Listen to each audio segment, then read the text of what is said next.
This video aims to provide an overview of the storyboard for the film Paloma as part of pre-production development. There are 4 sections: the storyboard, AI experiments, composites experimenting with live video and AI-generated overlays, and examples of stock footage including effects. The drawings shown in this presentation provide a loose guide as to the content and composition as part of the refinement process before production begins. Each drawing represents a single scene, but can also represent a collection of scenes used to describe that particular part of the story. Paloma is a feature-length film of around 60 to 75 minutes. The synopsis is as follows. In the mid-24th century, a man living a solitary life in a post-apocalyptic land finds a message from a mysterious woman that will change his life forever. So let's get into how the film will start. Here are 2 options for the production logo, or studio logo as they are known.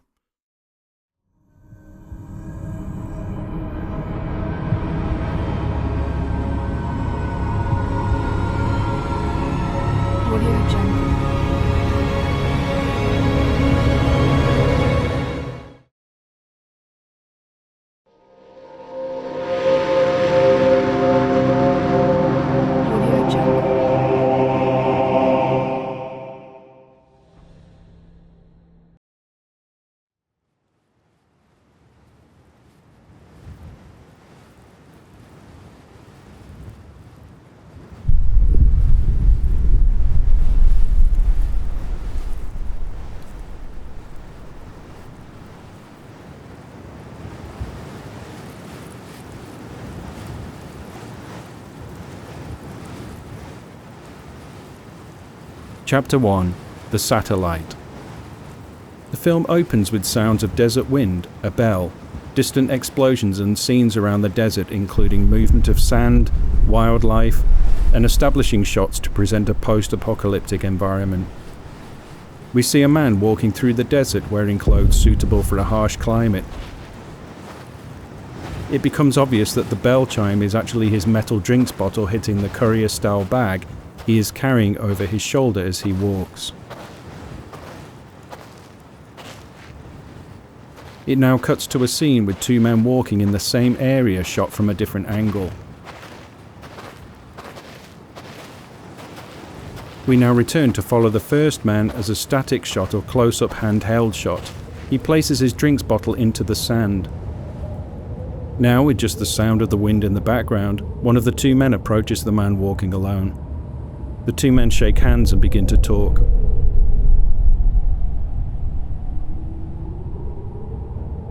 The man previously walking alone, from now on we will call him the protagonist as he is the main character, hands over some tubes of blue liquid, but before he lets go of them, asks the other character whether he can deliver on his side of the bargain. He answers, of course, and presents a bottle of red pills or some sort of package to the protagonist. He refers to this as Project. An alarm is triggered on a handheld device. The device's voice synthesizer explains there is an object approaching on the horizon at high velocity, descending from high altitude. This is likely a satellite, and here the specific name of the satellite will be given, and that caution is advised regarding a sonic boom and potential falling debris. We then see a visual of the falling satellite as it continues to arc across the sky in a fireball. This will be represented using purchased visual effects. During the fireball's flight across the sky, the 3rd man joins them, and they discuss how space debris is falling from the sky with greater frequency. The satellite crashes in the far distance. This takes place off camera, but we do hear the explosion. Then the scene fades to black. And now the main film title appears.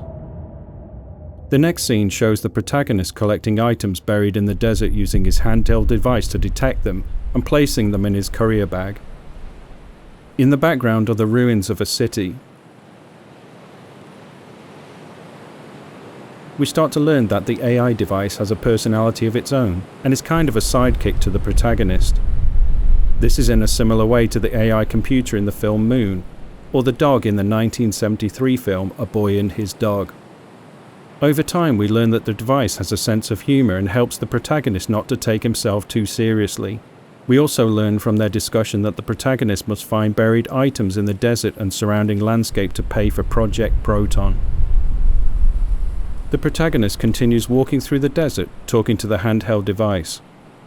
The device is keen to understand human emotions and interactions. This is how we learn little by little about how the protagonist arrived in the dead zone, and learn more about this inhospitable land. Chapter 2: The Gun. The protagonist places an earpiece into his ear, so now the viewer hears the AI voice in a clearer manner and does not sound like it comes from a handheld device anymore.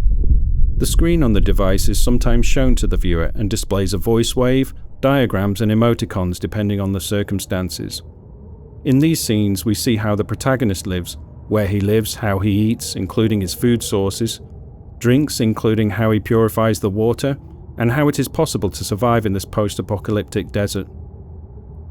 We then see how he uses his spare time to work on a companion for the existing AI device to talk to.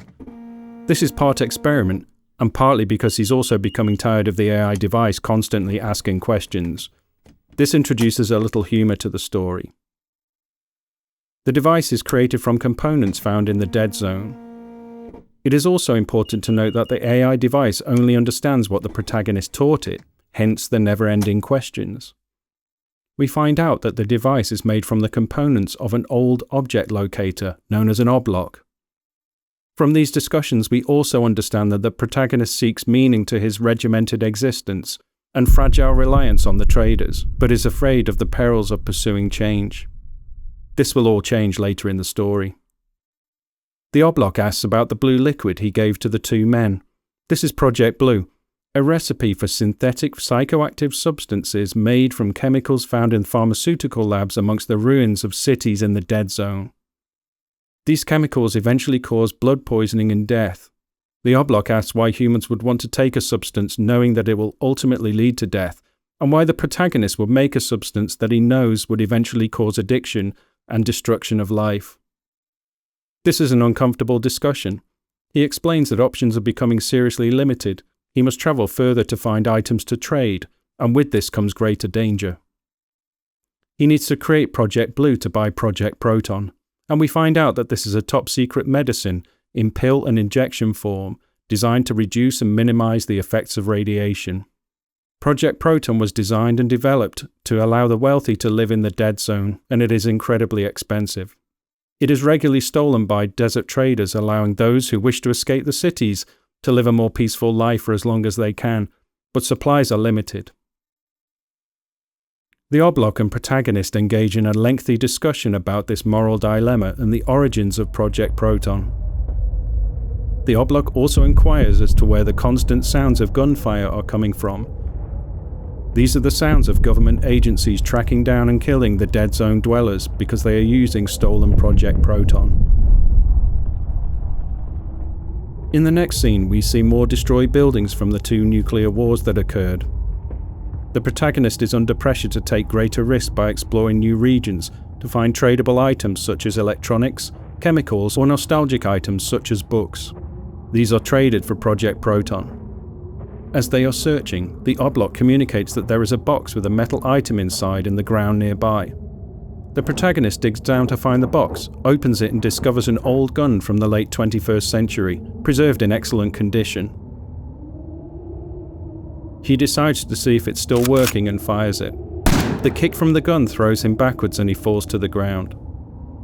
The noise from the gun attracts some attention from someone a couple of miles away. A woman watches him through binoculars, and as he finishes his mission to find more items to trade in the desert, she is curious to know more about him and follows him back to his shelter.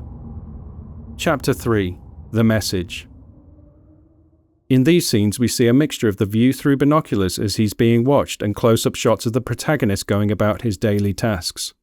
The woman wants to communicate with the protagonist but is unsure whether she can trust him, so decides to write a message with a map, place it in a bottle and bury it where it may be discovered. She's leaving the decision to fate, and it provides some kind of test of commitment. So that night she buries the message in a bottle nearby and leaves some stones over the top in an unusual pattern. 2 weeks later we see the protagonist searching the desert again. In communication with the oblock, we understand that whilst his current find, i.e. the gun, is valuable, the overall lack of treasure, as it were, is creating an increase in the sense of desperation. His next meeting with the traders will occur in 2 months. Upon returning from his search, he notices some rocks near his shelter have been disturbed. The oblak confirms there is something buried beneath them. After removing the rocks and digging into the sand, he eventually finds the glass bottle and message left by the woman. The message is read out. The woman explains a little of her life and her journey in a kind of poetic prose. She also explains that she is searching for a place called Paloma, a mythical place in the mountains where there is food, clean water, and is free from radiation. She does not provide the exact location of Paloma at this time, but sets him a challenge to go to a dangerous location deep inside the dead zone to find out more. This is where he will find the final location of Paloma. So does he accept the challenge, as this will mean leaving everything behind? The protagonist falls asleep and has an intense dream. This dream has a similar feel to some of the more surreal elements of the visions seen in David Lynch's Dune. The wind blowing in the trees, water drops, a nuclear explosion, and the last Project Proton pill falling from an empty bottle, highlighting his worrying concern as to whether he can obtain more Project Proton. He wakes up in fright and has a brief conversation with the oblak about his dream. They discuss the chances of making it to the location highlighted in the message from the woman. Chapter 4. The Forest. The protagonist ponders his choice and eventually decides to go. He burns everything to ensure there is no trace of his identity left behind. We return to similar scenes of the desert from the introduction to the film, the insect, general atmospheric shots of destroyed buildings, and provide a sense of the grand scale of the journey ahead. As his travels continue, the landscape begins to change.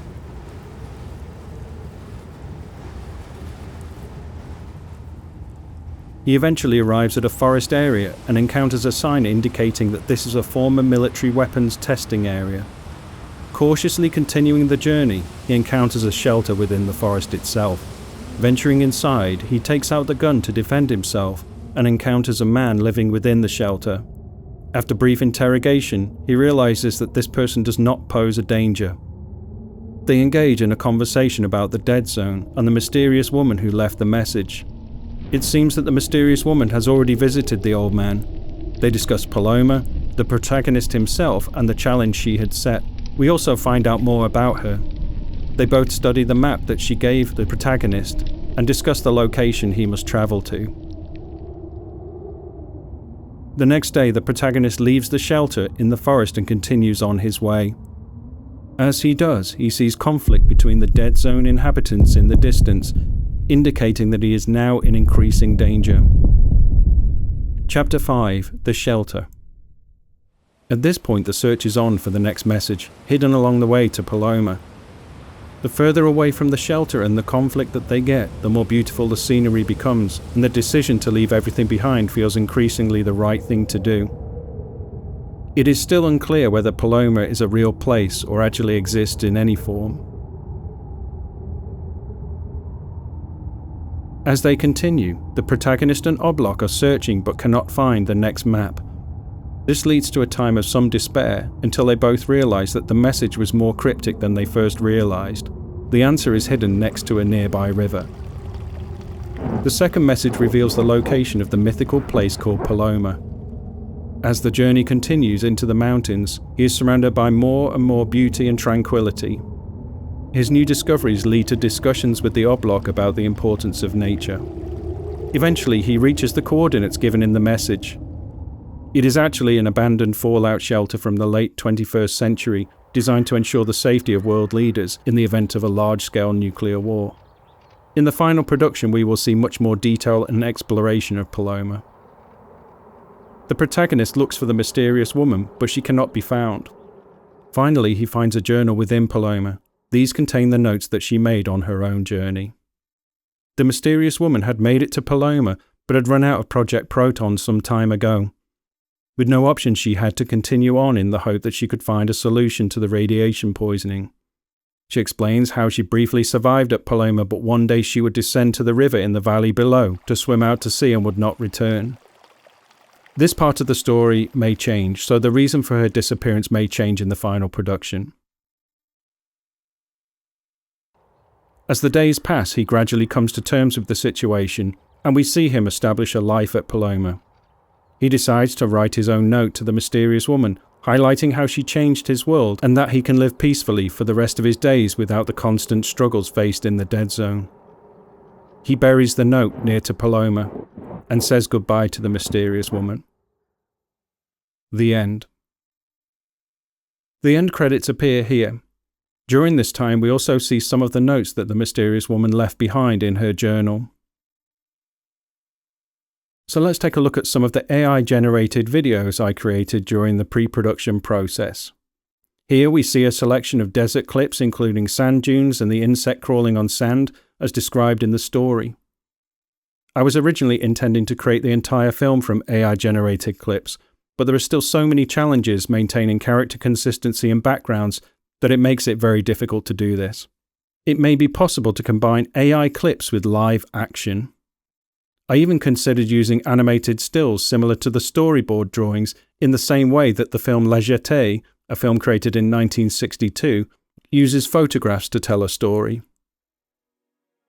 Here we see some clips of the destroyed buildings, plus the initial meeting between the protagonist and Project Proton dealer in the first chapter.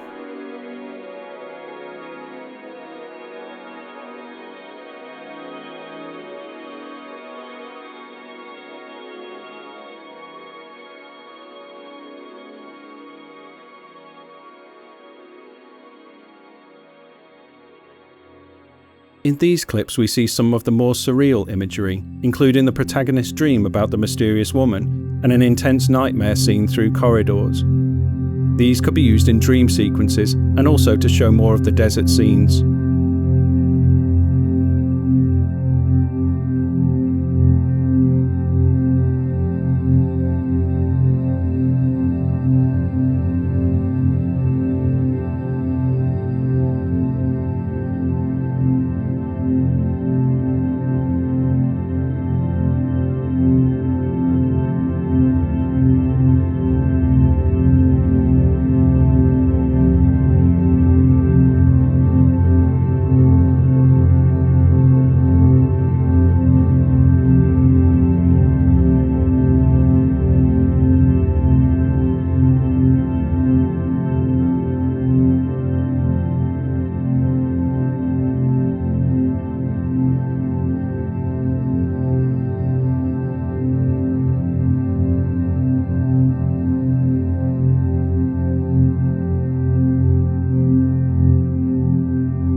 This section shows how some of the storyboard drawings could be brought to life using AI. The quality and accuracy of these vary considerably.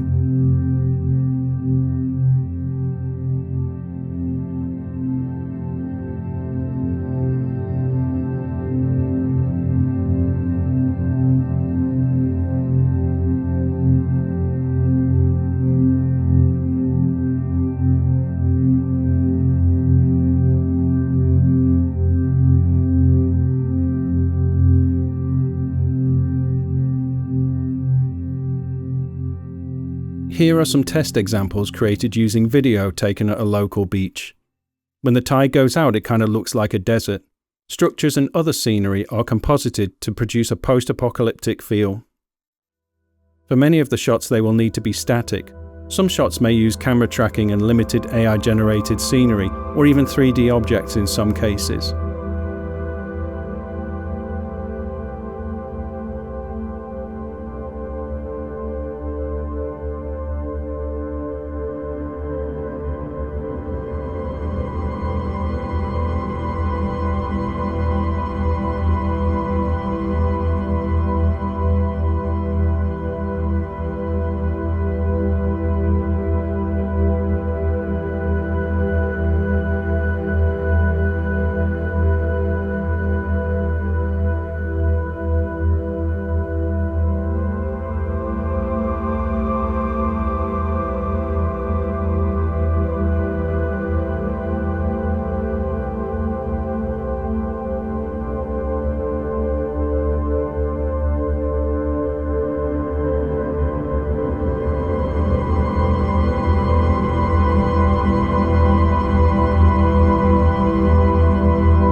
Finally, here is some stock footage which may be used along with live action footage to create the film.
This concludes the overview of pre-production as of March 2025. I hope you enjoyed watching this, and I look forward to delivering the next update.